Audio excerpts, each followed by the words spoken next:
Buenas tardes. Continuamos con el curso de procesos de manufactura y vamos a ver el tema 4. Tecnologías de mecanizado.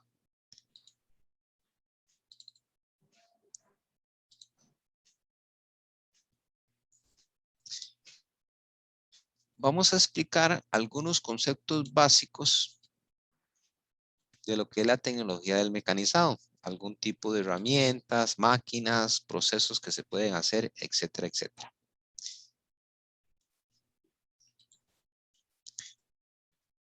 Espérese porque me está tapando.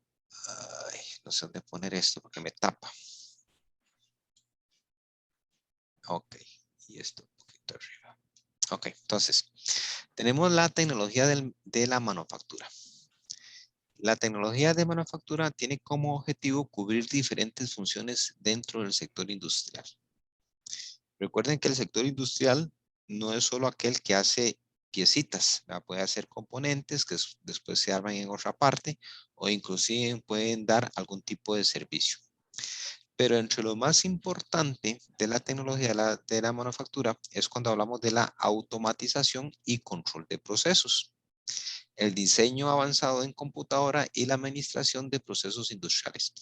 Más que todo en la parte de calidad y producción. Obviamente en una empresa lo que se busca es que ustedes, bueno, que la empresa, no ustedes, ¿verdad? Que la empresa produzca eficientemente y con cierta calidad. La calidad es una cuestión relativa. La calidad muchas veces debería de definirse por el usuario, pero en los últimos años la calidad ha sido impuesta por los fabricantes y debería ser un poco al revés, ¿verdad? Nosotros como usuarios tenemos que pedir cierta, digamos, calidad en los productos, pero difícilmente eso sea ahora. Ahora las empresas producen las cosas y si nos gusta lo compramos y si no, no, ¿verdad? Pero, como les digo, la calidad debería ser impuesta por el consumidor, por el usuario. Más tarde les voy a comentar un aspecto muy importante. No sé si ustedes han oído hablar de la obsolescencia de las cosas. Sí, han escuchado hablar de eso. De que ya no sirve, que ya es obsoleto.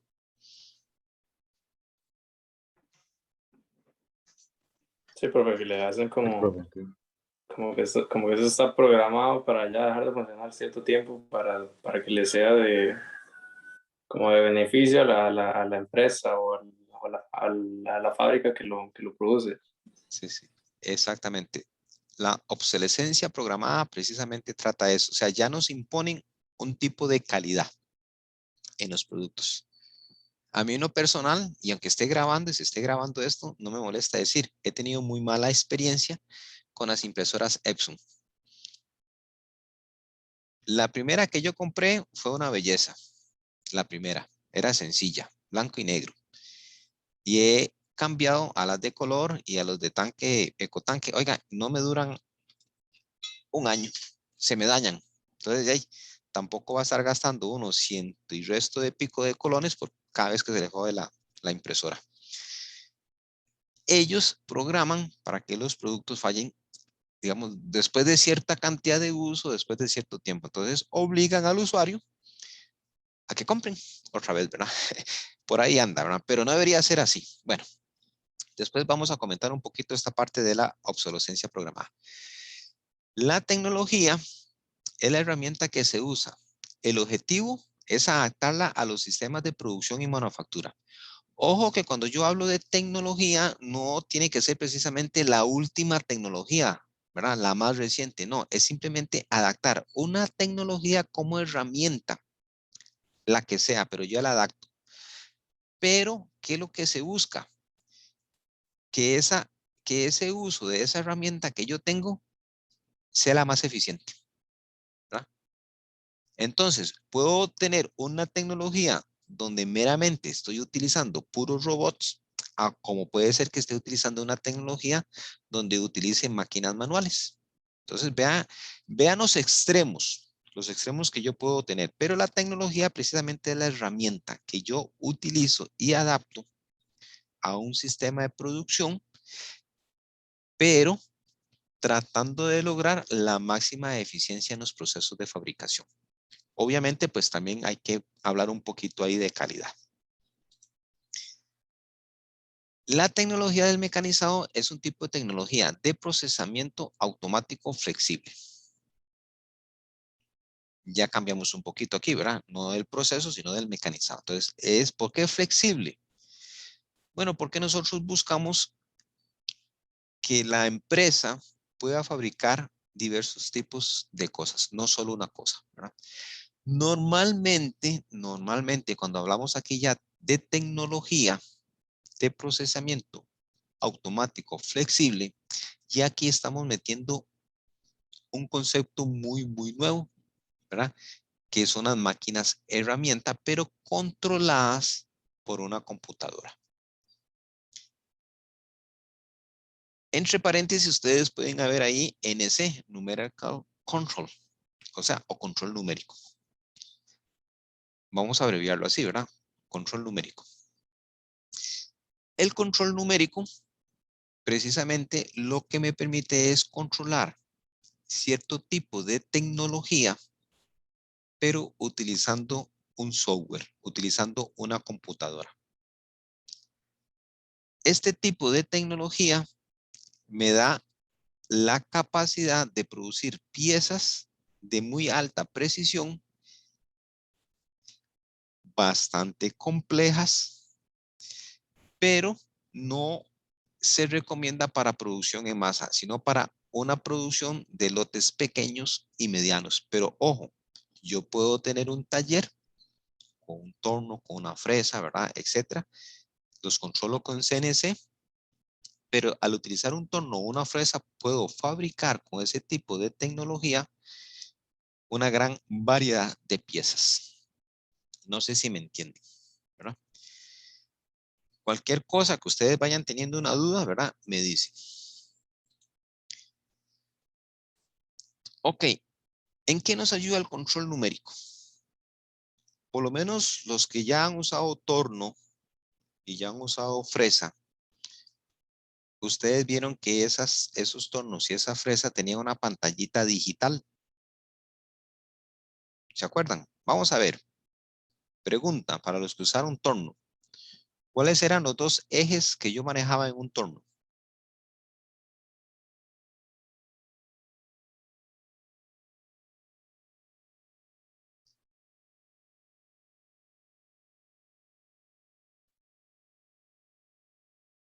A ver, chicos. Creo que era JZ. Bueno, anda cerca. Falló en uno. Y, X y Z, entonces. X y Y. X y Y. Aquí. X y Y. O sea, los que usaron torno, ustedes vieron que ustedes podían controlar X y Y, pero ese control en esa pantallita, aunque la pantallita supuestamente tiene hasta 3, creo que eran 3, ¿verdad? Después de la coma. Me podía medir hasta micras, si no me equivoco. El asunto es que ustedes tenían que manejar unas manivelas, ¿verdad? No sé, unas palanquitas y unas manivelas, ¿verdad? Que se rotaban. Eso es un control manual. Aunque ustedes tengan una pantalla que les da una información digital, la máquina ustedes la están utilizando manualmente, pero con cierta precisión. Bueno, el control numérico precisamente lo que busca es que ya la persona no manipula esos controles manuales. Esas vueltitas que ustedes tenían que darles en una o en otra dirección para que la cuchilla se metiera, ya ustedes no lo hacen manualmente, sino que hay unos comandos, ¿verdad? Hay una serie de, bueno, sí, comandos o vamos a ver cómo se llama esto, de códigos para decirle a la máquina qué movimientos tiene que hacer. Pero ya se programa y la máquina lo hace sola. ¿Ok? Ha habido un gran desarrollo en la parte esta del uso de computadoras. Y es que se han abaratado tremendamente. Entonces, el que yo pueda encontrar ahora computadoras baratas o circuitos baratos y además de eso, he logrado que esos microprocesadores sean más pequeños, han hecho que el control numérico sea muy utilizado en la mayoría de las industrias. Ahora hay muchísimas empresas que tienen torno, tienen fresadora, tienen dobladoras, tienen de todo, pero son manipuladas o son manejadas por computadora. ¿Okay? Nosotros nos vamos a referir a una serie de conceptos, por ejemplo, control decimal numérico, el control numérico por computadora, que es el famoso CNC, ¿verdad? El control numérico computarizado, el CNC. Nosotros ahora nos vamos a referir como NC, como control numérico. Prácticamente ahora ya se usa eso, ¿verdad? Se usa NC. Aunque no es raro ver de vez en cuando, pues, alguien o un libro de texto que ponga CNC.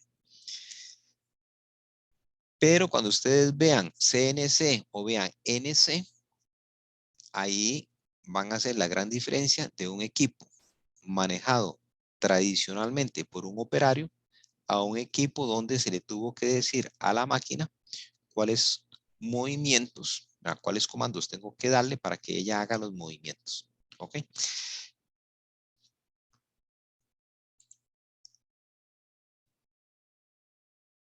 ¿Y por qué me devolví? Ok. Muy bien. Yo les preguntaba ahora cuáles eran los ejes que usaron en el torno.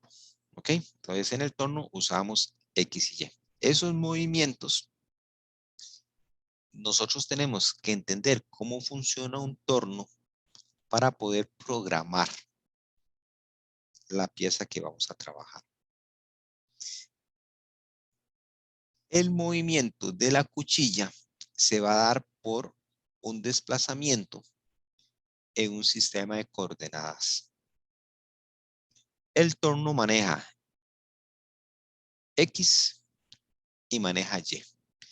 Y, si no me equivoco, era el que era a lo largo, ¿verdad? Cualquier cosa ustedes me corrigen. Y era a lo largo y X creo que era transversal. Muy bien. Entonces, dependiendo de los, no sé, del tipo de pieza que yo vaya a utilizar, puedo programar cómo se desplaza la punta de la cuchilla sobre una pieza, dando la forma que yo quiero. Eso en el torno. Vamos a ver, los que usaron fresa ayer, de los que usaron fresa ayer, ¿quiénes están presentes? O de los que han usado fresa. Yo. Valeria, ¿te acordás cuáles eran las coordenadas que usábamos ayer? ¿Te acordás? Todas. X, Y, Z. X, Y, Z, perfecto. Igual, usted tenía que saber si me iba a mover en X o me iba a mover en Y o me iba a mover en Z, ¿verdad? Ok. Esos desplazamientos, ¿cómo los hizo usted? Girando las perillas. Correcto, sí. Ok, excelente. Usted tenía que manejar unas palanquillas, unas perillillas ahí, ¿verdad? Entonces se movía en X, se movía en Y, ¿verdad? Todo eso, perfecto. El principio de funcionamiento del control numérico se basa precisamente en que la cuchilla, bueno, por eso hay que tener cuidado de qué trabajos puedo hacer en un torno y qué trabajos puedo hacer en una fresadora. Les cuento, la fresadora que ustedes usaron en el taller es una fresadora de 3 ejes. Ok, ahora en control numérico se utilizan fresadoras de hasta 5 ejes. La fresadora, creo que la fresadora grande tenía la capacidad de mover, si no me equivoco, el cabezal. Hay una de las fresadoras que yo puedo mover el cabezal, que no esté totalmente vertical, sino inclinado. Eso sería como un eje más. Hay piezas tan complejas que requieren un sistema de coordenadas todavía mucho más avanzado. Puede ser el XYZ, a como puede ser que la prensa donde ustedes tenían amarrada esa pieza gire. Entonces podía girar sobre un eje. O podía, digamos, inclinarse, por ejemplo. O la cabeza donde iba pegada a la fresa, podía moverse, ¿verdad? Y girar sobre un eje. Eso es otro sistema de coordenadas. Hay fresadoras, como les digo, que controlan sistemas de coordenadas que se llaman de hasta de 5 ejes. La que ustedes utilizaron ayer en el taller es una fresadora de 3 ejes. Bueno, una fresadora convencional de 3 ejes. Vean que inclusive, bueno, prácticamente hemos usado fresadora y hemos usado torno, pero en máquinas hay máquinas de máquinas. ¿Verdad? Hay cortadoras láser, hay dobladoras de tubo, ¿verdad? Hay máquinas de máquinas que son controladas por control numérico, pero todas las máquinas se manejan siempre bajo un principio de sistema de coordenadas. ¿Cuánto se desplaza? ¿En qué dirección? ¿Verdad? ¿Qué cantidad? Etcétera, etcétera. Muy bien. ¿Qué aplicaciones tiene? Bueno, el uso del CNC o el uso de DNC es ideal para mecanizar piezas que requieren una alta precisión. El CNC también se usa en la fabricación de muchos tipos de productos que, aunque ustedes no lo crean, por ejemplo, en ebanistería y carpintería. Uno diría, pero ¿qué tiene que ver carpintería y ebanistería? Hey, son piezas que se pueden hacer en madera o en diferentes materiales. La implementación de estos sistemas permiten mejorar enormemente la precisión y la cantidad de producto que estoy haciendo. Aparte de eso, que puedo generar superficies más complejas. El muchacho, no sé si está Daniela. Daniela está por ahí. No está Daniela, no. El otro muchacho que usó el torno que hizo Pablo. No, profe, fui yo. Ah, Roberto, sí, perdón, Roberto. Vos hiciste como una especie como de pico, ¿verdad? Sí, lo que estaba intentando hacer era como, que quedara una superficie lo más lisa posible, como dejando una punta. A Daniela le quedó mucho mejor que a mí, de hecho, Ajá, sí, sí. pero sí tiene su dificultad. Ok, tiene su dificultad porque usted lo hizo en forma manual. Ujú. Pero ¿qué te parece programar un sistema donde yo le digo a ella, bueno, usted se va a mover siguiendo una línea? Entonces yo le puedo decir a la torreta donde está la cuchilla, yo quiero que usted se mueva en esta dirección y obtiene la figura o quiere la superficie que usted quería hacer. ¿Ve? Eso es una superficie compleja. Si yo quisiera hacerla manualmente, es compleja. ¿Me entiende? Pero Ujú. ya si la hago utilizando un sistema, ¿verdad? Comandos y, no sé, una computadora, pues, pues el proceso es más sencillo, más fácil. Pero esa superficie, ¿verdad? Se hace fácil con control numérico.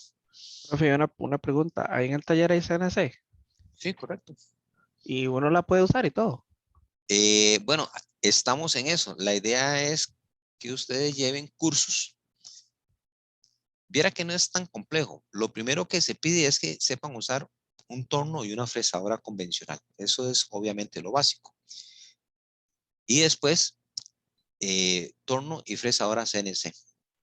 Ah, súper bien. Tenemos un torno CNC muy complejo. Creo que fresadora no tenemos, pero tenemos torno. Hay dos tornos. Uno está funcionando, uno está nuevo, está funcionando perfectamente y el otro hay que arreglarle una cosilla ahí con unos comandos que se perdieron de fábrica, pero sí hay, sí hay. Eventualmente, si ustedes tuvieran que hacer alguna pieza, trabajar una pieza para un proyecto o una tesis, sí pueden pedir colaboración en el taller, por supuesto. Ok, entonces vean cómo el CNC me ayuda a producir piezas con mucha precisión, o sea, mejoro la precisión, aumento la cantidad de cosas que hago. Por ejemplo, si un operario me puede hacer, digamos que un par de piezas por hora, en una CNC yo hago 20 piezas en una hora. Así, de exagerado es, pero el CNC me multiplica por un montón de veces la capacidad de un operario. Y la otra ventaja es que yo puedo fabricar superficies que si tuviera que hacerlas en forma manual, se me complica. En cambio, en CNC yo puedo lograr fabricar superficies complejas. Una máquina CNC hace muchos años era muy costosa, eran caras, porque no estaba así como la tecnología muy, no sé, como cuando, no sé, cuando una tecnología sale como por primera vez, ¿verdad? Son muy caras. Y conforme se hacen más populares, ¿verdad? Y más gente las tiene y todo, pues los costes van disminuyendo. Los tornos, fresadoras, no es que son baratas, ¿verdad? No es que son baratas, pero el costo de adquisición de una CNC se paga rapidísimo porque logra aumentar la producción. Al aumentar la producción, bajan los costos de fabricación. Obviamente eso se puede traducir en más ganancias para la empresa, ¿verdad? Más plata, ¿verdad? Signo dólares. Se logran cosas muy buenas, muy interesantes con tornos y fresadoras CNC. Una cosa también importante.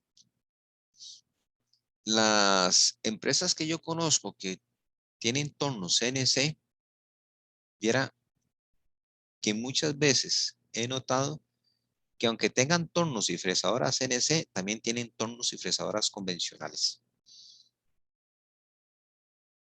Como que no se deshacen, ¿verdad? Porque en el proceso de diseño, muchas veces para fabricar un prototipo,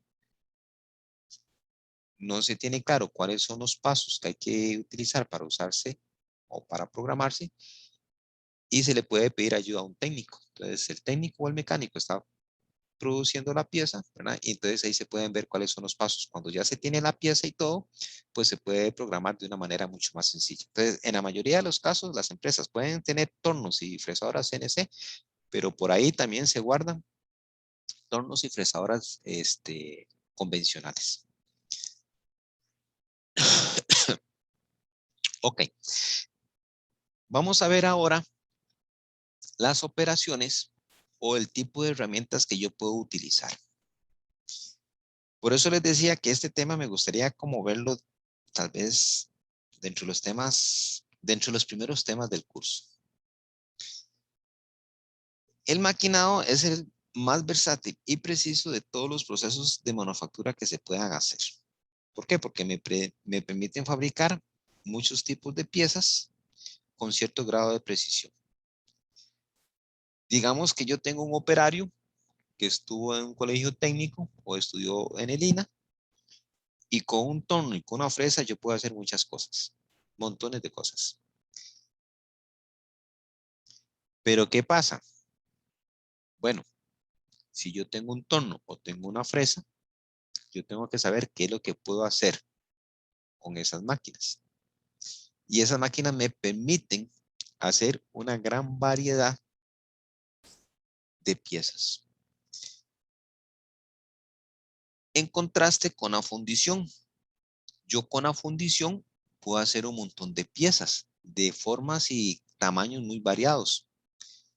Pero el problema de la fundición es que no tengo ni la precisión, ni la exactitud, ni el acabado superficial que tiene un maquinado. En muchas ocasiones se logran piezas por fundición y posteriormente un proceso de maquinado para darle las dimensiones y el acabado final. Pero con una máquina de herramientas se logran muchísimas cosas, ¿verdad? Se logran muchas cosas, muchas piezas, tamaños y formas variables, etcétera, etcétera. Ok, entonces, ustedes ya usaron un torno universal, normalmente se llama un torno universal, un torno convencional, ¿verdad? Donde tiene palanquitas, donde se seleccionan las velocidades de giro del mandril. Bueno, este mandril puede girar en una o en otra dirección. Eso fue lo que ustedes usaron. Hay unos tornos hay unos tornos que se desarrollaron durante la Segunda Guerra Mundial. Se le llaman torno de revólver. El torno de revólver es como decir el paso intermedio entre el torno convencional. Está el torno convencional, el torno revólver y el torno CNC. El torno revólver se desarrolló en los Estados Unidos, como les decía, antes de la Segunda Guerra Mundial, como un proceso para mejorar la producción. Normalmente el torno convencional solo tiene una torreta para poner, bueno, algunas torres, ¿verdad? Donde se montan las cuchillas, algunas torres uno puede poner una o dos cuchillas. Entonces, dependiendo del proceso, fácilmente uno puede pasar de una cuchilla a otra sin tener que estar quitando y poniendo. Eso hace que el proceso sea un poquito más versátil.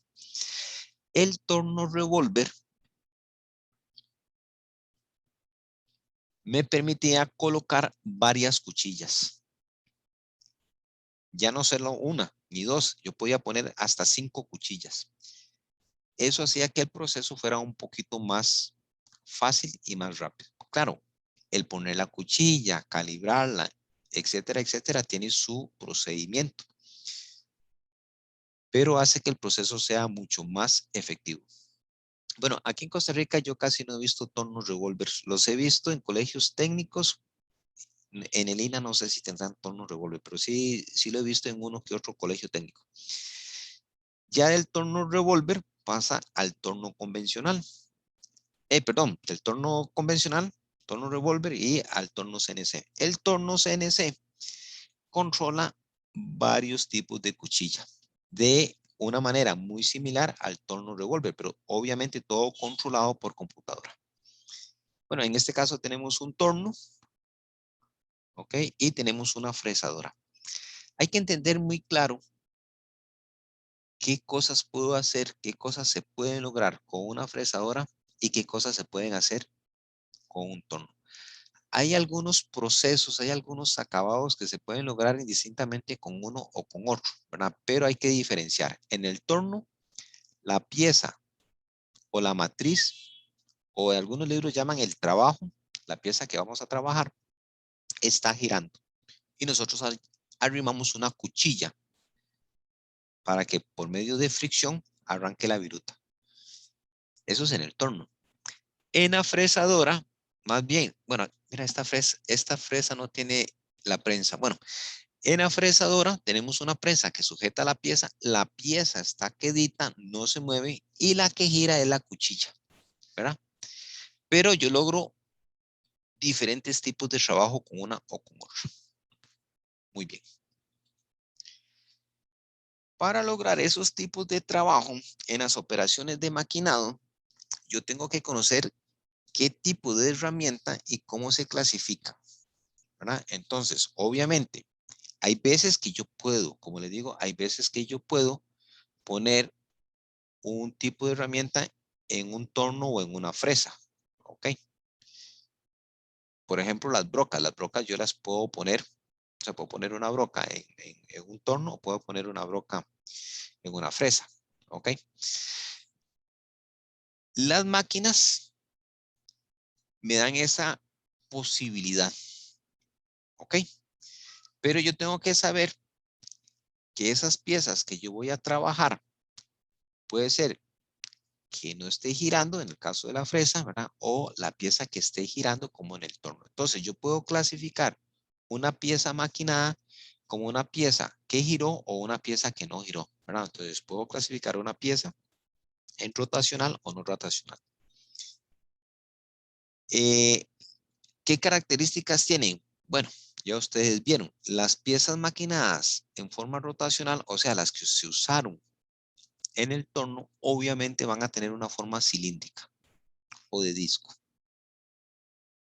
¿verdad? En el torno, una herramienta de corte elimina material de una pieza que está girando. O sea, la pieza que yo voy a trabajar es la que está girando. Y la pieza que está arrancando, el material que está arrancando viruta, no se mueve, ¿verdad? Está quedito ahí. O sea, se arrima y todo avanza, pero digamos la cuchilla no está girando. Entonces, yo en un torno puedo usar una broca, ¿verdad? Entonces, ojo, la broca, yo la arrimo en la superficie para hacer un agujero, pero la broca no gira. La que gira es la pieza. Pero también en una fresa puedo utilizar una broca. Entonces, la pieza está estática en el banco y arrimo la broca, que es la que está dando vuelta. Entonces, ven como una broca o ciertos tipos de herramientas se pueden utilizar en un torno o en una fresa. Este tipo de herramientas que usamos, torno y fresa, se conocen como herramientas con arranque de viruta. Para dar la forma y el tamaño y las dimensiones que yo quiero, yo tengo que desprender, tengo que quitarles viruta, ¿verdad?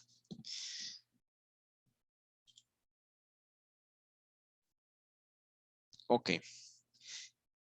En una pieza de trabajo no rotacional, la que se usaron en la fresa, okay, normalmente es un bloque, es una placa grande. Esa pieza no se mueve. Lo que se ponen son herramientas de corte que están girando. Esta imagen que está aquí a la izquierda,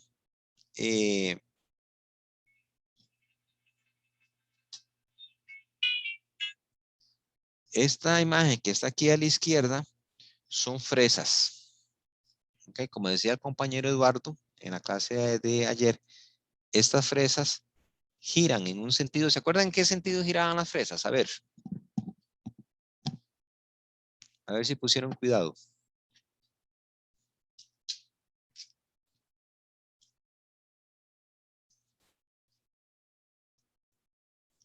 A ver, chicos, los que usaron ayer la fresa. En el sentido horario, profe. En el sentido horario. Ok, entonces vean qué útil es ahora utilizar la regla de la mano derecha. Ok. Estas fresas van a cortar en un sentido. Bueno, es que eso depende un poco también, porque puede ser medio engañoso. El corte es eficiente si yo voy a cortar de lado. La fresa puede cortar. Ustedes ven el puntero aquí, sí. Sí, profe, sí se ve. Ok. Vamos a ver. Vamos a ver aquí para explicarles. ¿Y qué pasó aquí con la tabla? Es que la había desconectado.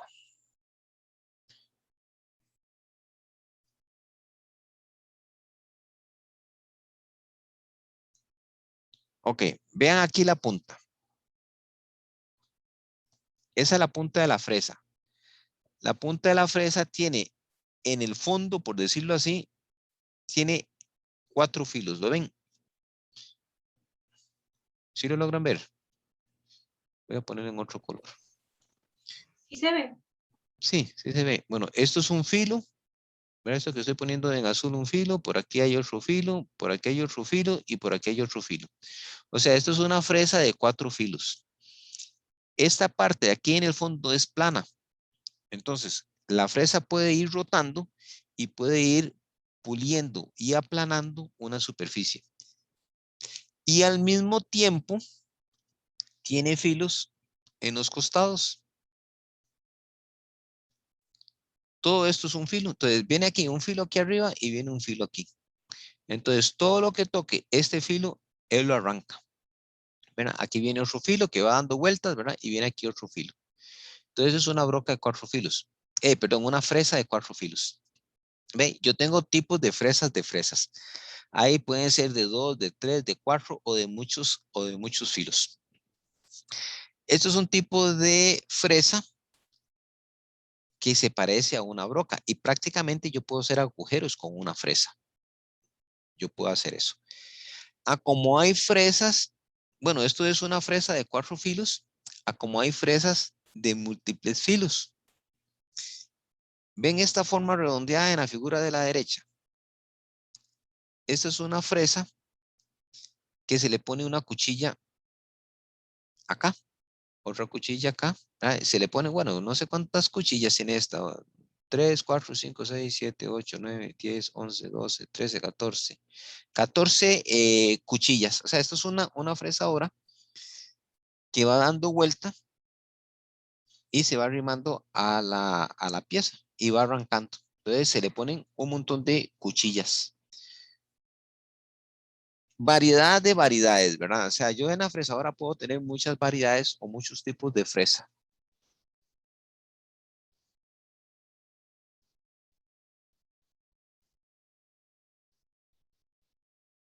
Ok, en la pieza que yo estoy trabajando en una fresadora, entonces la pieza no se mueve, está sobre, bueno, la puedo prensar sobre una prensa o la puedo sostener sobre la bancada.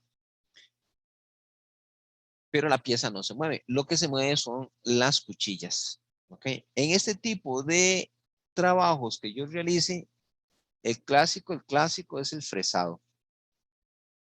El proceso de fresado. Está el perfilado. El perfilado es dar perfil, o sea, es como darle caras. Unos compañeros trataron de hacer una pirámide, ¿verdad? Ok, esos compañeros que trataron de hacer una pirámide, lo que estaban haciendo eran perfilando. El cepillado es coger una superficie amplia y dejarla totalmente plana, como una mesa de pool. Eso es el cepillado. Y el aserrado es cortar. El aserrado es como que yo coja una pieza muy grande y por medio de una fresadora también yo la corto. ¿Ok? Muy bien, entonces vean los tipos de trabajo que puedo hacer tanto en un torno como en una fresadora.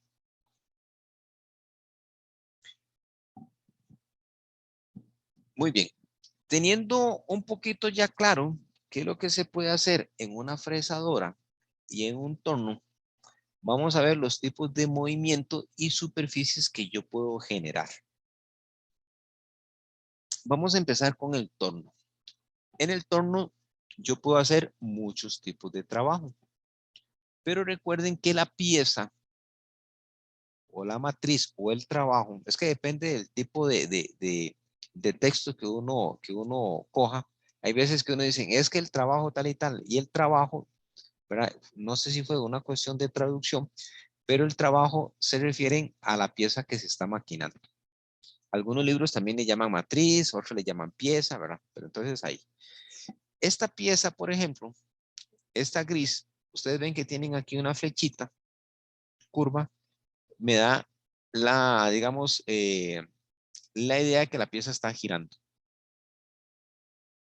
Yo puedo arrimarle una cuchilla y esa cuchilla lo que me hace es, por ejemplo, generar una superficie cilíndrica. Yo puedo reducir un diámetro. Por ejemplo, que tengo una barra, no sé, digamos que de 27 milímetros y yo necesito que al final de la barra sea de 25. Entonces tengo que desbastar 2 milímetros. Entonces eso lo puedo hacer con un torno. También puedo tener superficies cónicas. Las superficies cónicas yo las logro con el movimiento de la cuchilla, pero en forma transversal. ¿Okay? Yo lo logro con forma transversal. Se pueden generar superficies así curvas, un poquito así complejas. Este tipo de movimientos por computadora es sencillo lograrlo. Lograrlo de forma manual ya es un poco complicado. Pero, ojo, la pieza va dando vuelta. Entonces puedo generar una superficie también curva.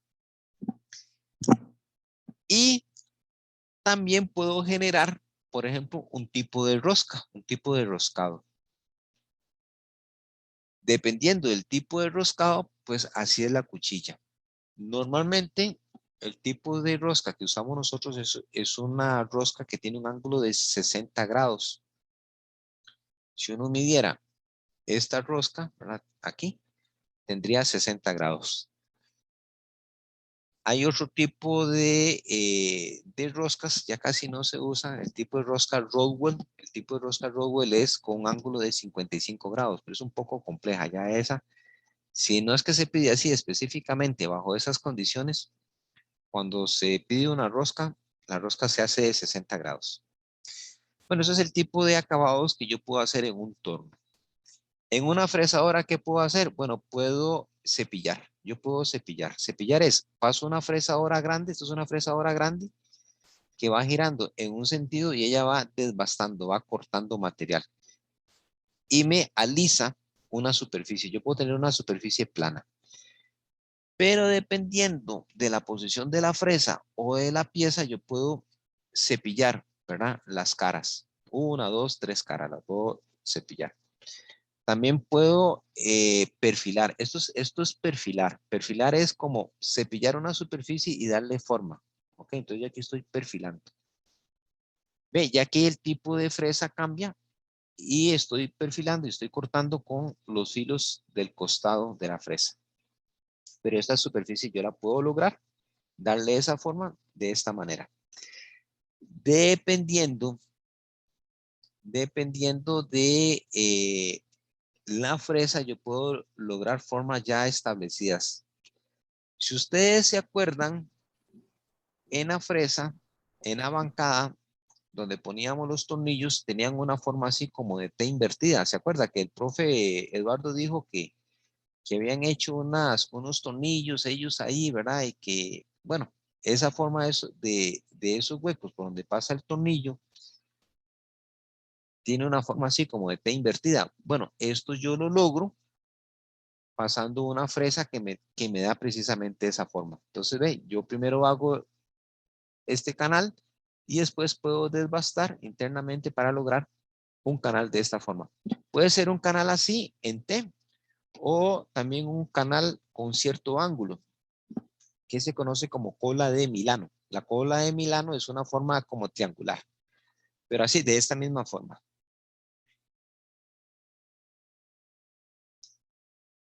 Ok, muy bien. Ya hemos visto un poquito los tipos de máquinas que podemos utilizar, los procesos, si puede ser manual o puede ser por control numérico. Hemos visto un poquito así el tipo de herramienta que se puede utilizar rápidamente. En el torno, la pieza o el trabajo es la que está girando y en la fresadora, la pieza o el trabajo no se mueve. En todos estos procesos, la idea es que yo tengo que quitar, remover material. Entonces, en todos estos procesos de maquinado, cuando se utilizan máquinas de herramienta, lo que buscamos son herramientas que me puedan quitar, que me puedan remover material. Ese material que yo estoy removiendo, ese material que yo estoy quitando, se conoce como viruta. En algunos casos puede ser una viruta corta o en algunos casos puede ser una viruta alargada, pero el material que se desprende después del maquinado se conoce como viruta. Ok, hay muchas formas de eliminar material para dar las dimensiones, la forma y el acabado que yo quiero. Vamos a ver una muy básica, que es la broca y la fresa. Pero ya entendiendo la broca, es más fácil entender la fresa. Ok, en la imagen que ustedes tienen a la izquierda, vamos a ver el perfil de una broca. ¿De qué color ven esta línea ustedes, chicos? Esta línea que estoy señalando acá. Roja. Roja. Roja, ok. Perfecto. Esta línea roja es el filo de la broca. La superficie va a pegar en este filo. Y esto es lo que va a arrancar el material. Entonces, una broca tiene dos filos. Bueno, aquí hay un puntito, no sé si lo logran ver, donde se intersecan los dos filos, ¿sí lo ven? Sí. Bueno, ¿qué color ven ustedes ahí?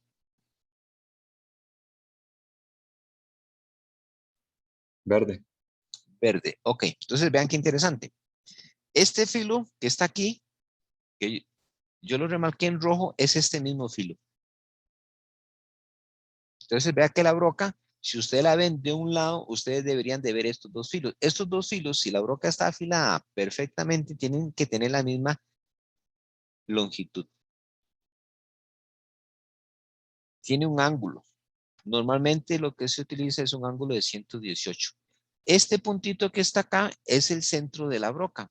o el centro muerto o la punta de la broca no tiene filo. Esto no tiene filo. Por eso hay que entender los procesos. Ve, esta línea verde que está acá es esta misma que está aquí arriba. Esta cosita verde, bueno, esta cosita verde aquí, perdón, esta punta no tiene filo. Entonces, en los procesos de perforado yo tengo que tener cuidado.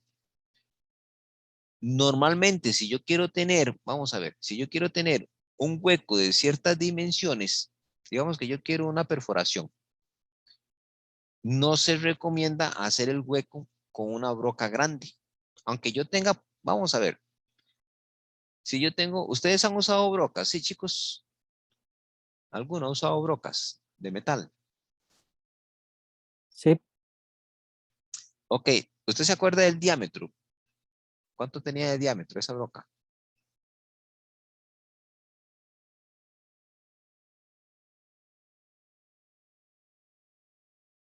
depende, no sé. ¿Era grande, era pequeña? No sé. Digamos que medio.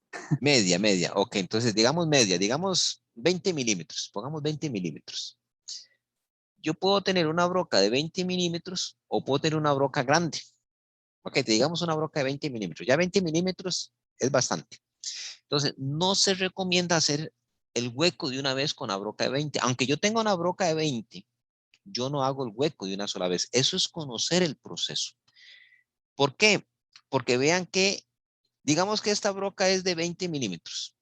Esta broca es de 20 milímetros. Esta es la que yo ocupo, el acabado final. Este pedacito aquí no tiene filo. ¿Qué es lo que pasa? Yo estaría forzando y recalentando la broca si quiero hacer el hueco de un solo tiro. ¿Qué es lo que se recomienda? Bueno, normalmente se pone un punto, un centro punto, ¿verdad? Es un puntito que hace uno con una máquina, un mazo. Es como agarrar un clavo y tratar de meter un clavo en una plancha de acero y el clavo lo que va a hacer es un punto.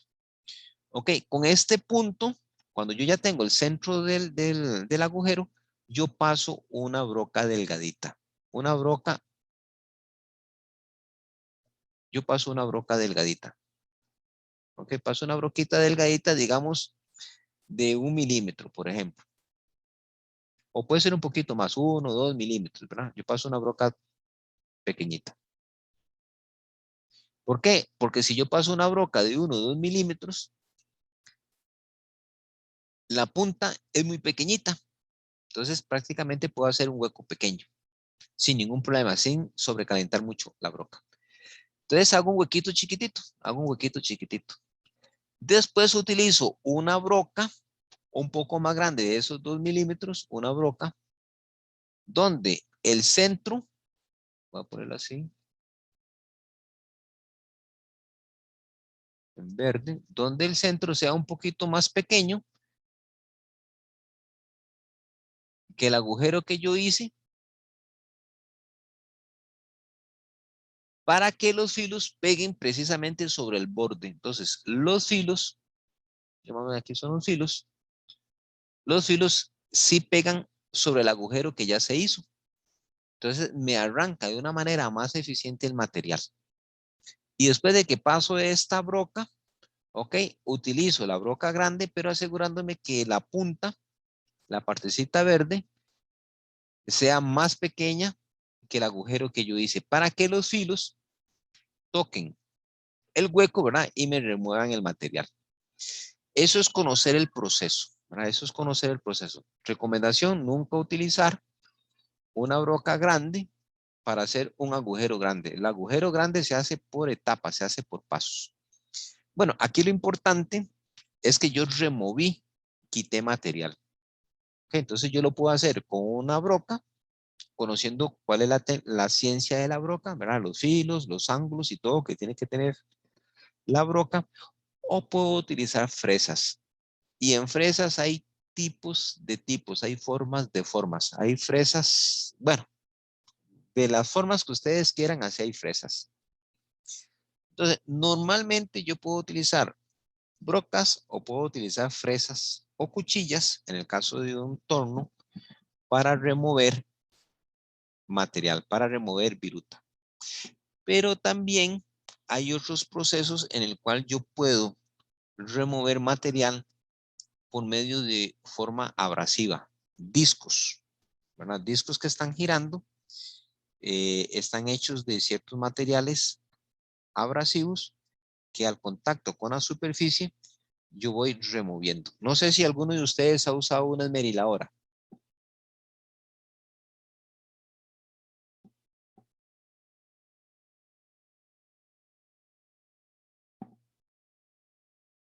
A ver, Profe, nada más una duda. ¿La broca es lo mismo que la fresa? no, no. Son diferentes, se parecen mucho, se parecen. Son como primos hermanos, se puede decir. Yo no sé.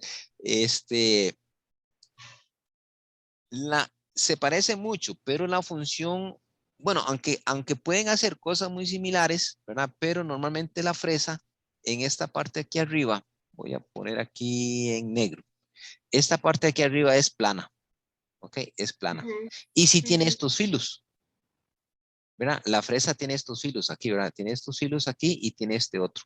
Puede ser 2 filos, 3 filos, 4 filos, pero esto es plano, plano, plano. Normalmente la fresa no es para perforar huecos, ¿verdad? No es para hacer un hueco, para eso están las brocas. Si yo necesito hacer un hueco, primero uso una fresa. Ya para perfilar y dar las dimensiones, utilizo una fresa. ¿No? Es que se parecen, es que casi Ujú.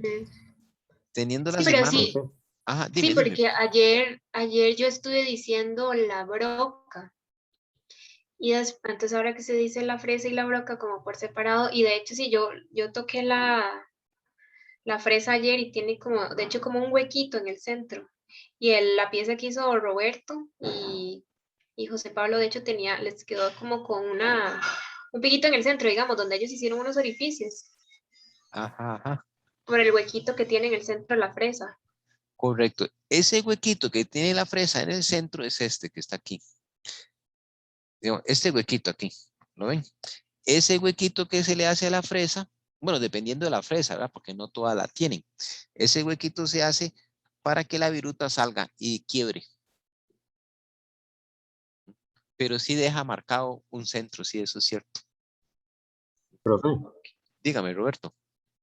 uno le puede poner una broca a la máquina, digamos, cambiarle por una broca como para hacer un agujero primero y después ya utilizar una presa para cortar material. Sí, claro, sí se puede usar. Ok. Correcto. Eso es lo ideal. Digamos, si ustedes, como le digo, por una cuestión de diseño, quieren hacer un hueco, vamos a ver, digamos que el diseño requiere hacer, digamos, aquí tengo la pieza, ¿verdad? Bueno, vamos a cortar acá, ¿ok? Esta es la pieza. Digamos que por diseño, ustedes dicen que este agujero es de, pongamos aquí, no sé, pongamos 12 milímetros, ¿ok? Ustedes buscan una broca que sea menor a esos 12 milímetros y pasan a broca. Ya para perfilar, dar el centro y dar el acabado final, entonces si usan una fresa, o sea, primero la broca, ¿verdad? Primero la broca o las brocas, porque pueden ser 1, 2 o 3 brocas que hay que pasar primero antes de tener los 12 milímetros. Y como segundo paso, usan la fresa ya con la dimensión que ustedes quieren. Oiga, comenzó a caer rayos y centellas aquí. Ve, pero sí, lo que dice Roberto es cierto. Yo primero paso la broca, aproximo y al final paso la fresa para dar las dimensiones finales y el acabado, ¿verdad? Es que la broca no da buen acabado. Por lo menos en las paredes no da buen acabado. En cambio, la fresa sí. La fresa me da un acabado bien bonito.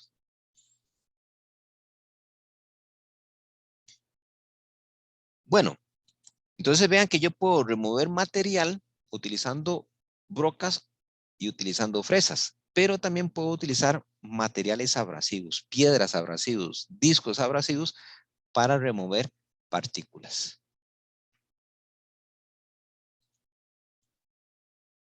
Muy bien. En el proceso, voy a bajar este porque me tapa.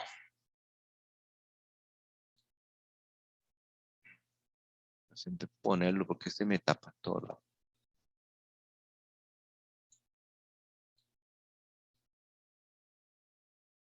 Es que me aparece una barra que me estorba, me tapa. Bueno, en el proceso de remoción, normalmente casi que todos los procesos de manufactura requieren algún tipo de remoción, o sea, quitar material. Hay procesos, dependiendo, ¿verdad? Si yo tengo que ensamblar, hay procesos en el que yo más bien pongo material, pero ese poner material, utilizo otros sistemas, ¿verdad? Puedo usar pernos, puedo usar remaches, puedo usar soldadura. Si quiero agregar material, agregar una pieza, pero hablemos solo del proceso de remoción. En los procesos convencionales, que es lo más común, lo más usado, tenemos el torno. Yo con el torno puedo hacer muchas cosas, ¿verdad? Puedo utilizar un taladro que se parece mucho a una fresa, ¿verdad? El taladro y la fresadora son muy parecidos, pero no hacen el mismo tipo de trabajo, ¿ok? Entonces puedo tener un torno, puede ser un taladro, puedo tener, bueno, es que aquí taladro, ¿ustedes han usado taladro, chicos? Taladro manual, el que uno conecta ahí en el toma de la cocina, ¿verdad? O en el de la sala y es un taladro manual, parece como una pistola. ¿Sí han usado ese? Sí. Sí, profe, sí. Sí. Ok, ok. Bueno, eso es un tipo de taladro. El taladro que aquí nosotros, bueno, tratamos de explicar es el taladro que se parece a una fresadora. Es un taladro que viene en forma vertical. Me permite hacer huecos totalmente verticales. Igual tiene su prensa, tiene su base giratoria, etcétera, etcétera. Eso es un tipo de taladro. Entonces tenemos el torno, tenemos el taladro y tenemos el fresado. Hay otro tipo de operaciones de maquinado, de remoción convencional, pero eso es como para cortar piezas. Digamos que yo tengo una pieza muy grande, tengo una placa y necesito cortarla a la mitad. O de una pieza cortarla a la mitad y después a la mitad y hacer piezas más pequeñas. Entonces podemos usar sierras, podemos usar ¿cómo se llaman estas sierras alternativas? Ceguetas, etcétera, para cortar. Eso es, digamos, como lo más convencional. En los procesos donde yo utilizo el abrasivo, el más común es la rectificadora o cepillado, ¿verdad? Porque eso también es un proceso en el cual yo puedo utilizar un disco que está dando vuelta y el material se está moviendo. Pero no utilizo una herramienta de corte como tal, sino que uso una piedra redonda, como un esmeril grande que está dando vueltas. Eso se utiliza mucho para rectificar los cabezotes de los motores de los carros, cuando se han torcido, pero es que, vea, cuando uno dice, es que la tapa de válvulas o el bloque se torció, uno se imagina que se hizo así como una hojuela de maíz. No, no, no, viera que es casi, son micras de desnivel que se dio. Entonces se pasa a esa máquina, ese disco que está dando vuelta, y es lo que arranca son micras para volver a emparejar y dejar la superficie totalmente plana. Ahí se utilizan un tipo de abrasivo, ¿verdad? Es una remoción mecánica, es una remoción, ¿verdad? Por medio de un abrasivo. Hay otro tipo de operaciones que es la operación de molido, pero normalmente las operaciones de molido la que se utilizan es para pulir superficies. Es muy vacilón estas operaciones con abrasivos para pulir. Cuando las piezas, normalmente se hacen con piezas pequeñas o medianamente, ¿verdad? Grandes. Se meten como en una batidora. ¿Ustedes han visto las batidoras que hacen concreto?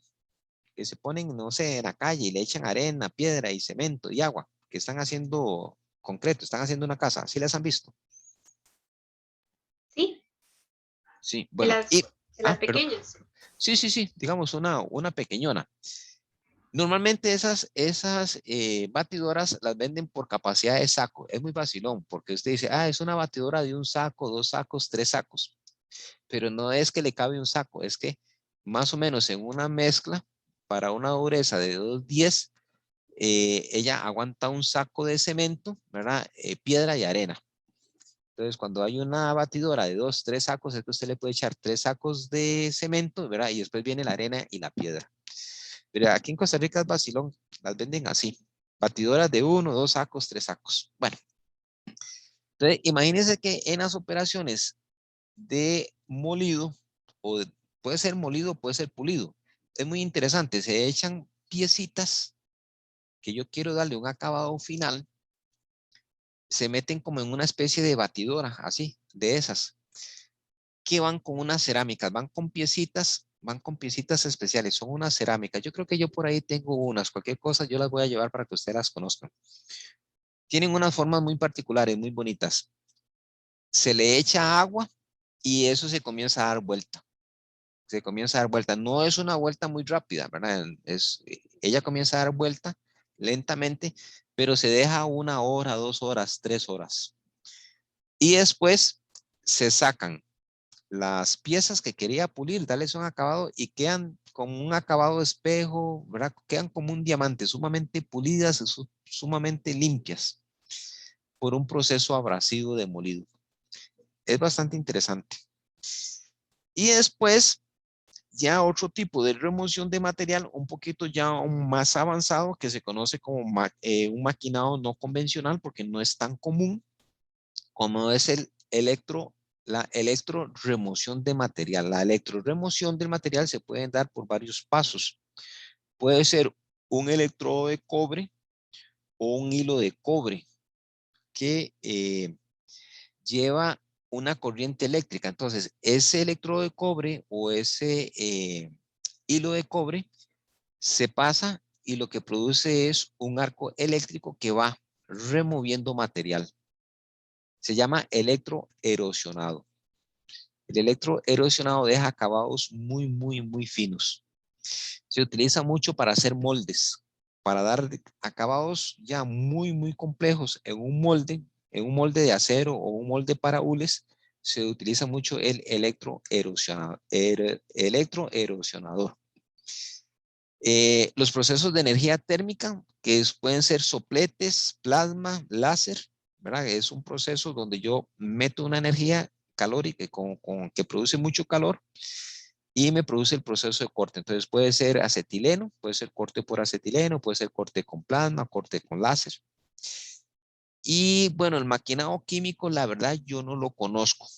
O sea, un maquinado químico, no sé, yo por lo menos en la experiencia que tengo de ver empresas y visitar empresas, no conozco como maquinado químico.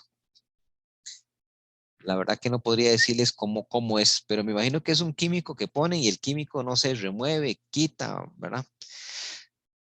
He visto en acabados superficiales una remoción química, pero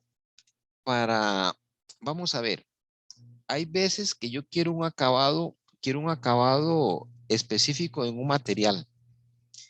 Entonces se hacen lavados químicos donde el químico pica superficialmente la superficie. O sea, la pica como decir un queso. Yo tengo un queso y usted le ven huecos. Entonces, imagínense en la superficie de un aluminio, de un acero, ampliada en un microscopio y la ven como un queso. O sea, la superficie tiene huecos. Entonces se hace una electrodeposición de material por medio de corrientes eléctricas.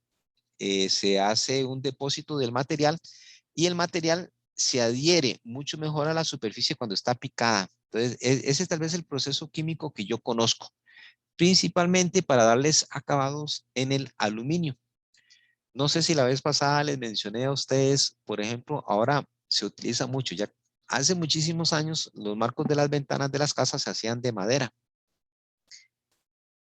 Ahora prácticamente todas las casas, los marcos de los vidrios se hacen con un perfil de aluminio. Hay un color negro o un color como cafecito del aluminio.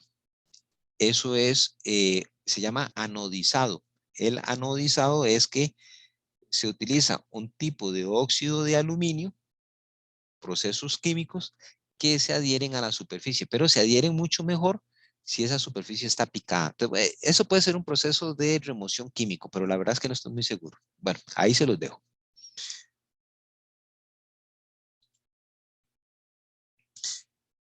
Muy bien, en los procesos de remoción hay unos que se hacen obviamente por remoción mecánica de una herramienta que está dando vuelta. Vea, en este tipo de procesos se utiliza de todo. Pueden usar torno, pueden usar taladro, pueden usar el torno, pueden usar la fresa, ¿verdad? Lo que ustedes quieran. Ustedes van a ver algunos tipos de herramienta que es un disco. Estos tipos de herramienta es un disco que tienen partículas de diamante adheridas en la superficie. Lo que me corta, lo que me permite cortar precisamente son los insertos de diamante que tiene la superficie. Recuerden que el diamante es como el material más duro o más resistente al rayado. En la escala Mohs, el diamante tiene categoría 10. ¿Ustedes han escuchado la escala Mohs? Sí, de dureza.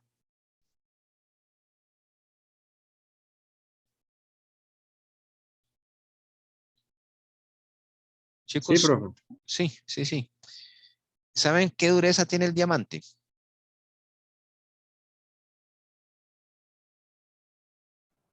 9 de 10, creo, algo así. Es el más duro. El diamante es el más duro. Es 10. El más suave, ¿saben cuál es el más suave?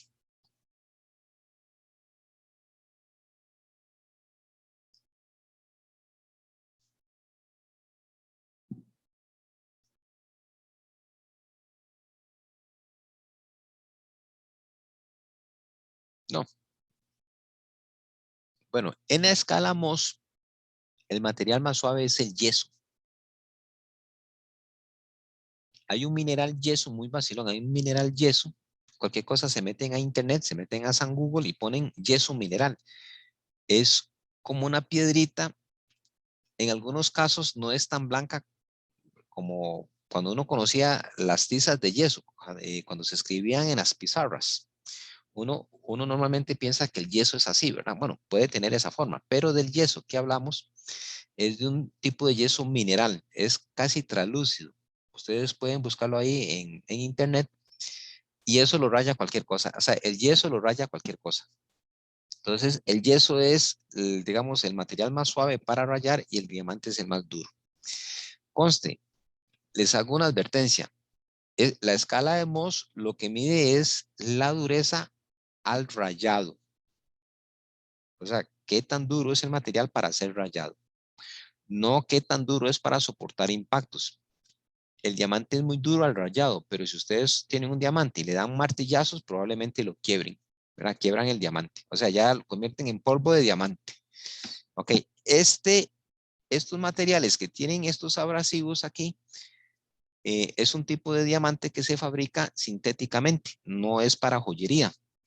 Tiene aplicación industrial. Entonces, el diamante que se hace artificialmente es para uso industrial. Y se adhiere a las superficies. Se adhiere a las superficies. Y yo con esto logro cortar o remover materiales de muchas maneras. Y lo puedo adherir a cuchillas, ¿verdad? Con diferentes formas. Entonces puedo tener una cuchilla de esta forma o puedo tener una cuchilla de esta otra forma. Esta otra forma es una cuchilla que lo que me permite es como esmerilar superficies, ¿verdad? Entonces tengo tipos de, llamémoslo así, de herramientas en las que yo puedo quitar material, ¿verdad? Por remoción, ¿verdad? Pero de forma abrasiva.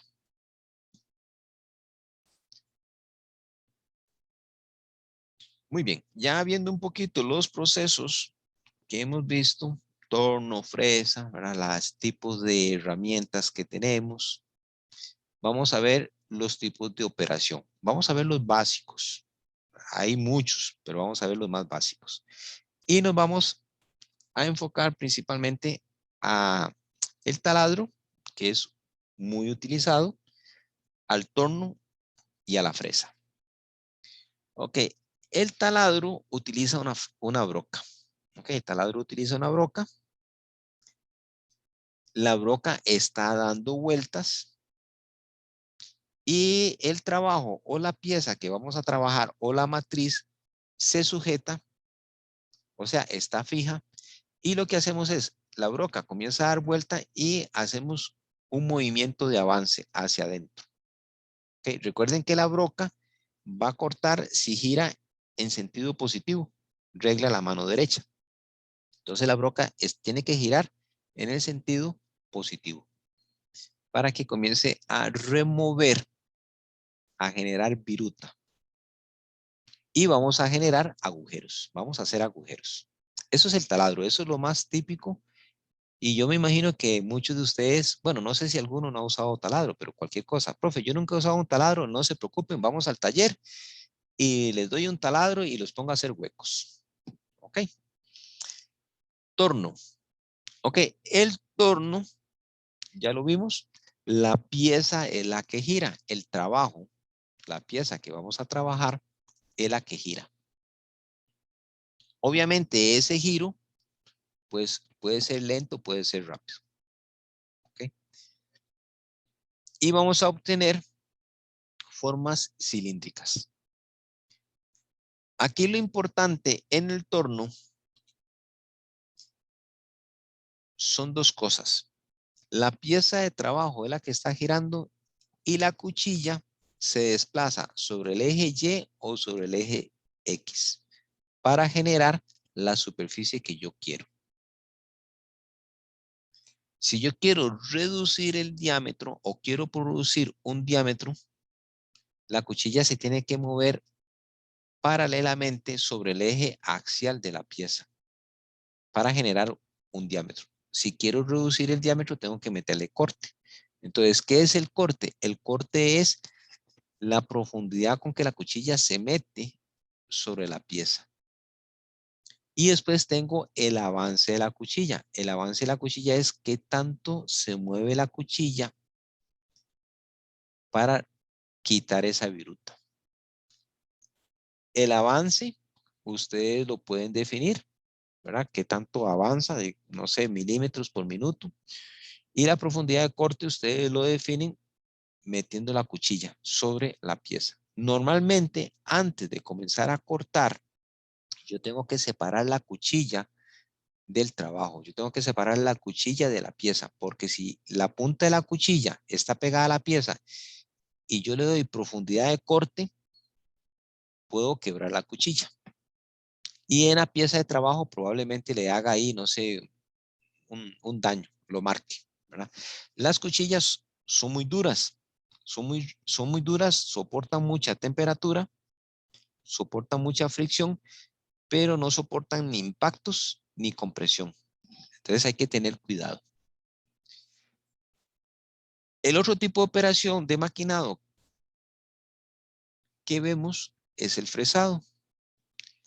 Aquí la diferencia entre el fresado y el torno es que la pieza del fresado, el trabajo no se mueve, no gira, no se mueve.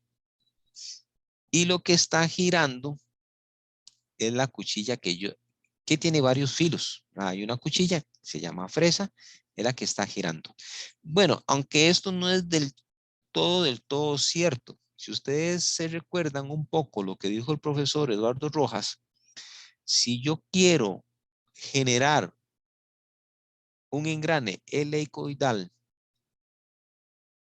yo tengo que asegurarme que la pieza de trabajo también gire en proporción al avance del corte. O sea, la pieza gira y la fresa también está girando para dar superficies curvas. En este tipo de trabajo de fresado, en este caso la pieza sí puede girar, pero gira un poco, no es que gira totalmente, o sea, no está revolucionando, por decirlo así, no es que está revolucionando, dando vueltas y dando vueltas y dando vueltas como un taladro, ¿ok? La pieza se puede mover un poco, o sea, rota un poco, mientras la fresa también está girando y está removiendo material.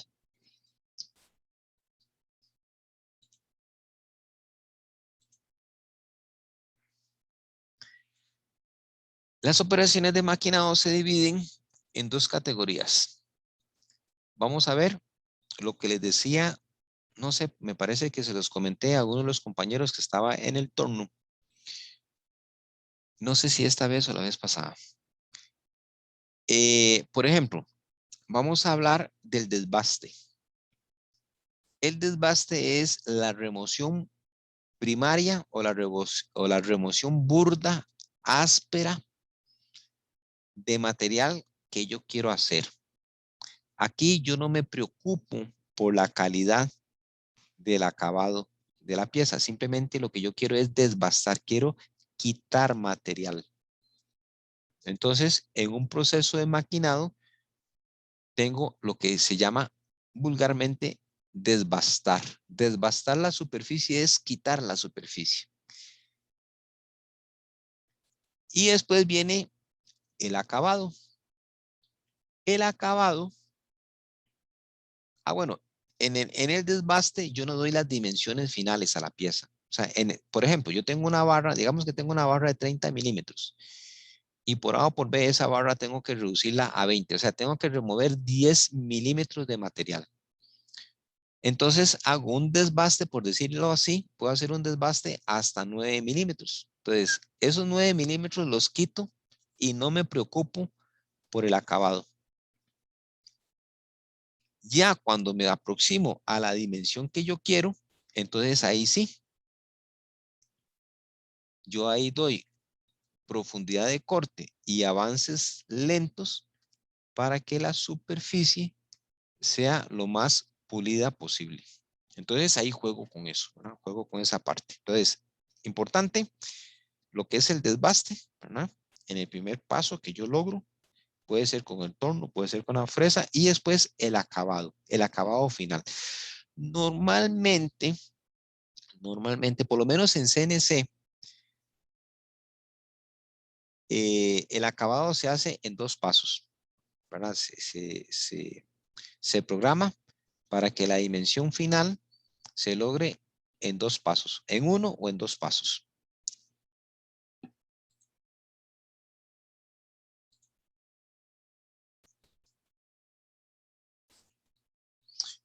Ok, en las operaciones de maquinado, hay veces que yo tengo que producir piezas un poco difíciles, ¿verdad? Un poco raras, ¿verdad?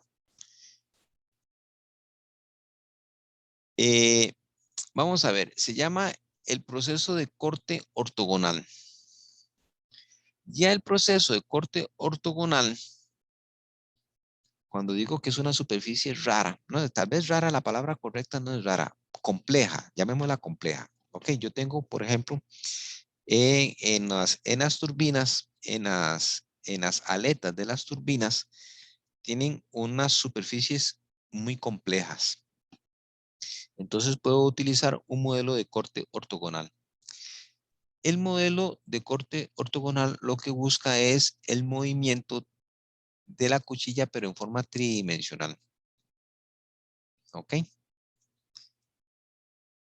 Pero aquí vamos a ver una cosa un poco compleja. Si yo necesito un corte complejo, hablemos de una superficie, es que no sé cómo llamarlo, una superficie curva, ¿verdad? Pero compleja, que no la logro, ¿verdad? En el torno o en la fresa. Ok, entonces puedo utilizar el modelo ortogonal. Entonces, les decía que se pasa o se da de una manera tridimensional, pero considerando solo dos dimensiones. En el corte ortogonal se usa por definición una forma de herramienta que tiene una forma de cuña, ¿verdad? En donde los bordes me genera un corte perpendicular a la velocidad de avance de la superficie. Normalmente estos tipos de corte yo los logro con herramientas CNC, como les digo. no es sencillo lograr una superficie curva manualmente, ¿verdad? No es sencilla, pero puedo lograrla si a la herramienta que yo voy a utilizar le doy ya parte de la forma de la superficie que yo quiero, ¿verdad? Ay, ¿qué pasó aquí?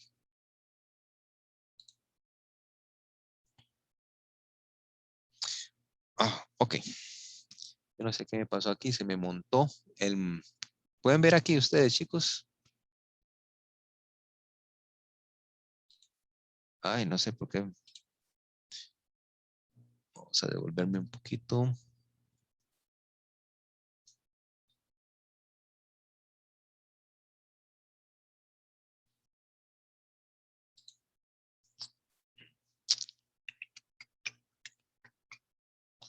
Bueno, un segundito. A ver por qué se me montó.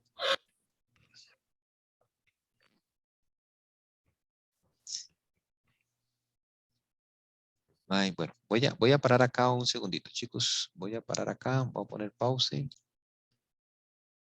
Ok, entonces regresando al corte ortogonal, ya arreglé que se me viera la pantalla así. Entonces, como les decía, el modelo corte ortogonal es como una simplificación, por decirlo así. Es una simplificación del análisis de corte, pero solo considerando dos dimensiones.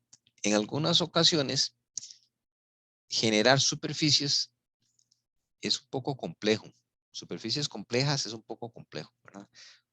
Hay veces que se logra utilizando CNC o utilizando cuchillas que ya tienen un acabado eh, con la forma del corte que queremos. Ok, pero el corte o el modelo de corte ortogonal es para poder estudiar cómo es que funciona una herramienta de corte. Okay. Entonces, aunque el corte se dé en forma tridimensional, vamos a verlo como en el plano, por decirlo así. Vamos a ver cómo funciona una cuchilla en el plano. ¿De acuerdo?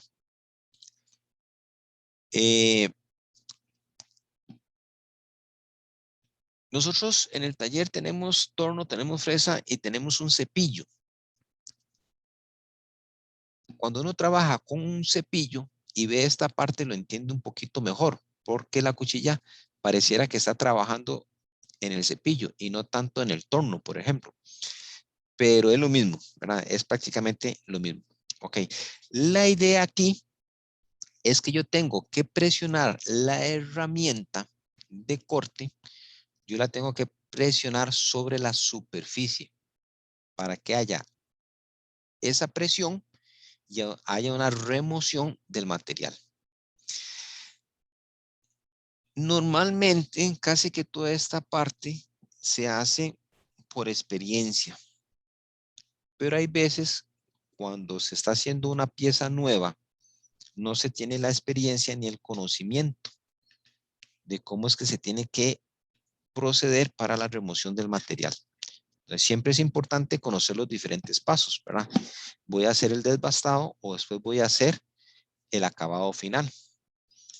Bueno, la viruta, lo más importante de la viruta es la relación R de viruta, que se define como la relación TO entre TC. Y es esto. Por ejemplo, yo tengo una herramienta de corte. Tengo una herramienta de corte, ¿ok?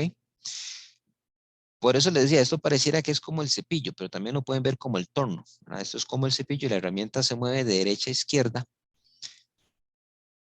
Tengo la pieza de trabajo. Vea este ángulo que está aquí. Este ángulo es importante que ustedes siempre lo tengan en cuenta. La punta es lo que me va a cortar. La punta es lo que me corta.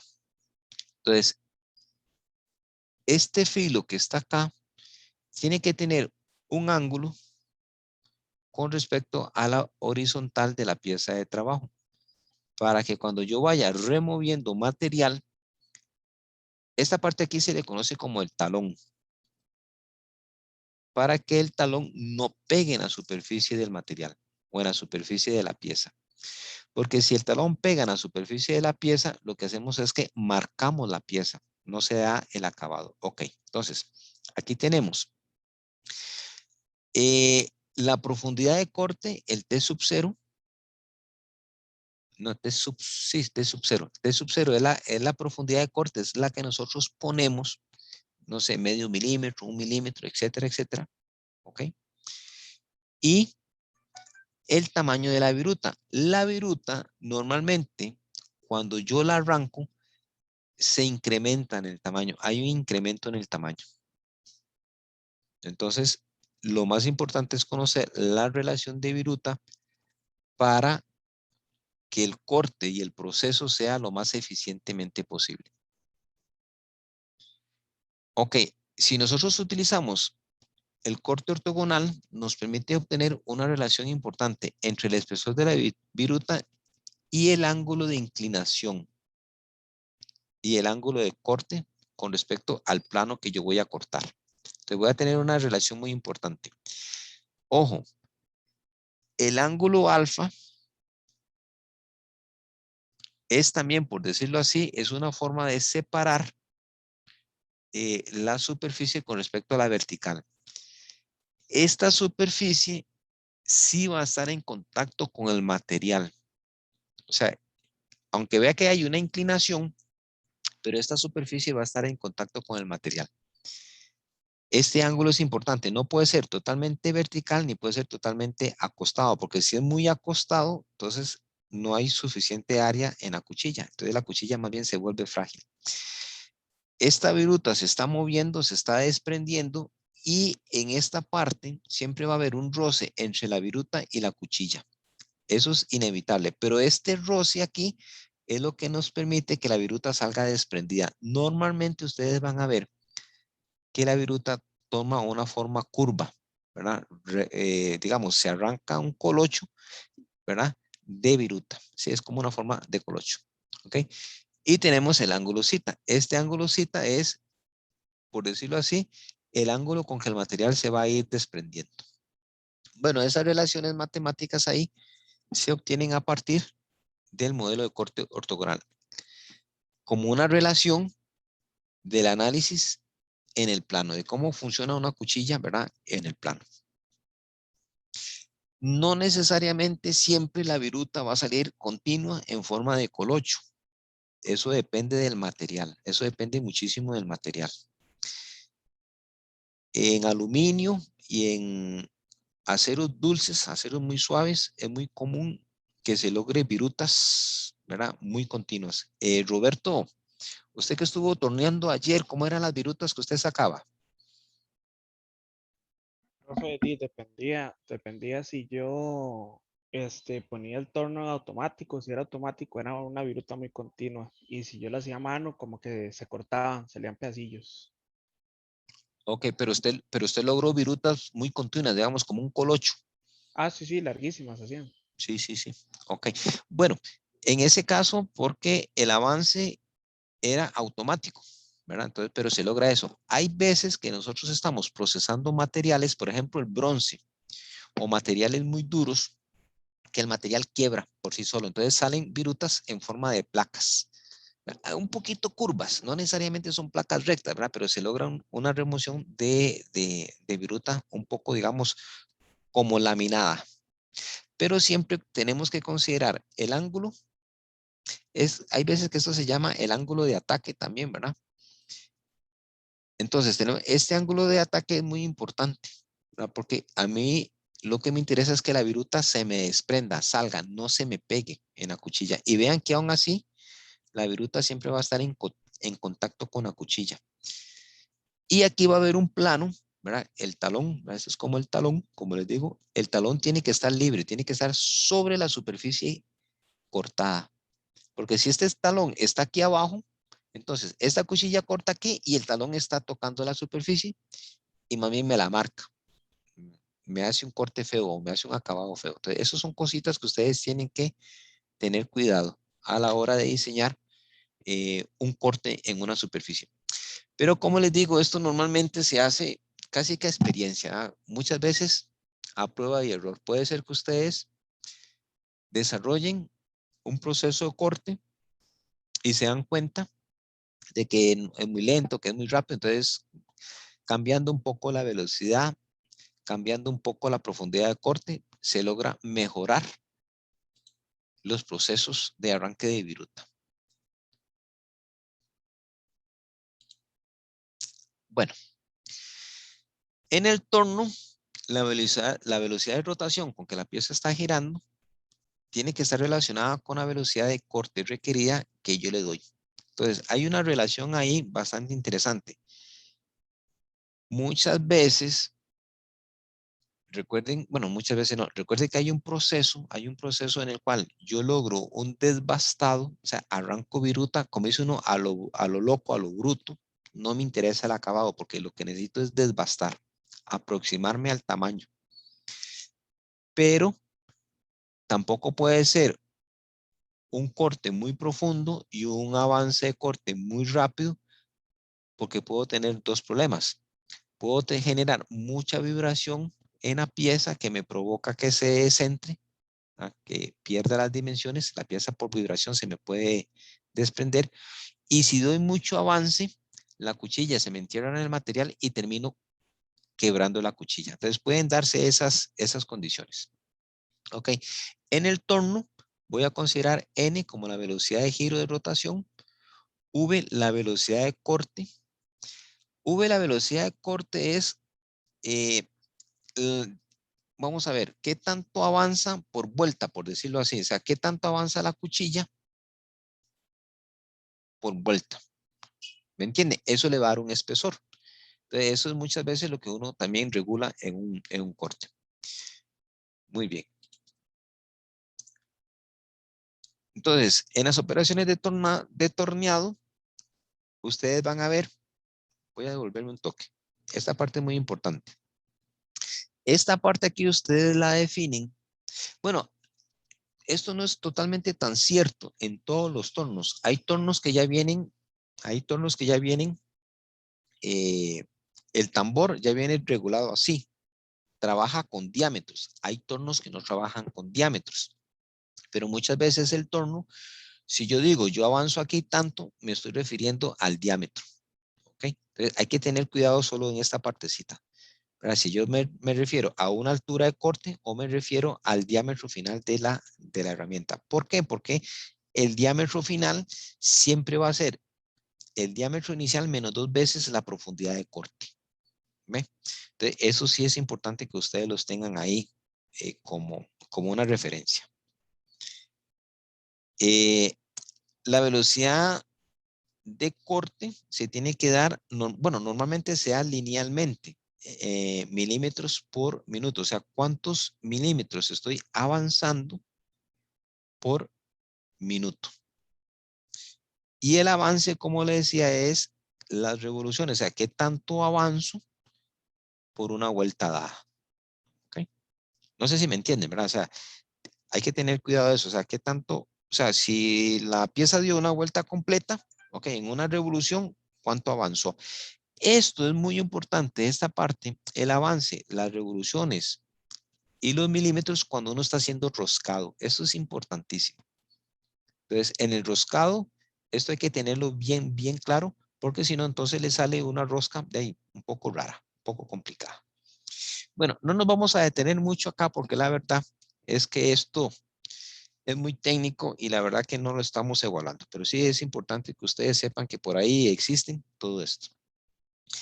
Ok, entonces vean todo lo que puedo hacer en torno. Ya casi estamos terminando. Todo lo que podemos hacer en torno. En torno podemos desbastar, ¿verdad? Hacer cilindros, hacer formas cónicas, hacer formas curvas. Bueno, esto de formas curvas, hacerlo en forma manual, un poco complicado, pero ya con CNC yo puedo, ¿verdad? Lograrlo. O como les decía, yo puedo tener una cuchilla con la forma que yo quiero. Entonces, también puedo solucionar la parte de un acabado afilando una cuchilla con la forma que yo quiero. Eso también se puede, ¿verdad? Bueno, se pueden hacer un montón de trabajos en torno, inclusive el roscado. Ve, esta parte del roscado es importante. ¿Qué tanto avanzo por vuelta dada? Esto es para rosca, esto es importantísimo. Puedo tener un perforado, un cilindrado, ¿verdad? Puedo hacer huecos. Y hay unos compañeros ahí que la vez pasada en las piecitas que hicieron moletearon una parte, ¿verdad? El moleteador o el moleteado es una herramienta que tiene el torno para darle una forma áspera a la superficie. Hay veces que yo requiero una superficie pulida, hay veces que requiero una superficie áspera para que tenga más agarre. Bueno, esos son acabados que uno puede lograr. Bueno, ya ustedes han visto, bueno, para los que no han visto el torno, ok, tenemos las partes del torno, ok. Este es el torno convencional, el torno convencional. Todo torno, por cuestión de seguridad, tiene un freno. Entonces, bueno, Roberto, ¿usted les puede contar la experiencia suya ayer en el torno? ¿Qué fue lo que pasó con el freno? Sí, bueno, es que estaba utilizando el torno y ese torno está un toque de mañana, está como medio jodido. Entonces, el torno es un pedal, el freno del torno es un pedal. Entonces, estaba haciendo yo una pieza con avance automático y no me paraba, no paraba, se chupaba el freno y no paraba. Entonces, tuvo que venir Eduardo, el del taller, y meterle un par de leñazos por debajo, como que algo estaba flojo y empezó a frenar. Pero Sí, sí sí. es muy importante el uso del freno. Ok, muchas gracias, Roberto. Sí, a Roberto le pasó un chiste bastante interesante. El freno de pedal del torno no le funcionaba. Entonces, yo creo que Uru no debería de atenerse, ¿verdad? Tal vez haber hecho una prueba al principio y asegurarse, si uno va a hacer un torno manualmente, asegurarse que el freno funciona, ¿verdad? Porque imagínense en una emergencia, esa carajada no hubiera parado y...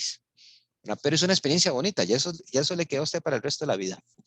Asegurarse que el freno pedal funciona de primero. Ay, perdón. Ok, entonces esta es la parte del torno. Bueno, tenemos el cabezal, el mandril, unas palanquitas para cambiar las velocidades, ¿verdad? Avances, cuestiones de esas, ¿verdad? Que, no sé. Algunos mecanismos de avance, bueno, cuando queremos hacer acabados automáticos, la misma máquina por medio de un tornillo hace que toda la bancada se mueva a cierta velocidad, cierto avance. Entonces, aquí en el mandril ponemos la pieza en la mordaza, ¿verdad? Amarramos las piezas y aquí tenemos la torre o el portaherramientas. Hay veces se llama torre o portaherramientas, como ustedes quieran. Esta torre es donde yo pongo las cuchillas. Y lo demás son mecanillos, bueno, tornillos, mecanismos para ajustar las posiciones de la bancada. Entonces, si yo le doy vuelta a esta palanca, la bancada o el porta herramientas se mueve, esto era en el eje Y. Y si muevo esta otra palanca, la torre se me mueve perpendicularmente, ¿verdad? Y también podía mover una palanquita aquí, ¿verdad? Porque yo puedo poner que esta cuchilla me avance perpendicular o paralelamente o inclinado. Entonces yo puedo lograr desplazamientos inclinados también moviendo otra palanquita para acá. Bueno, esto es más o menos el torno, lo que ustedes vieron por ahí. Y yo creo que para terminar, bueno, dejémoslo ahí. ¿Qué hora es, chicos? Son las 3. Sí, dejémoslo ahí. Dejémoslo aquí. Ya esto aquí. Dejemos la clase aquí porque ya son 2 horas, 1 hora y 40 con ustedes. La idea es que las clases no sean tan largas ni tan pesadas. Entonces vamos a dejarlo aquí.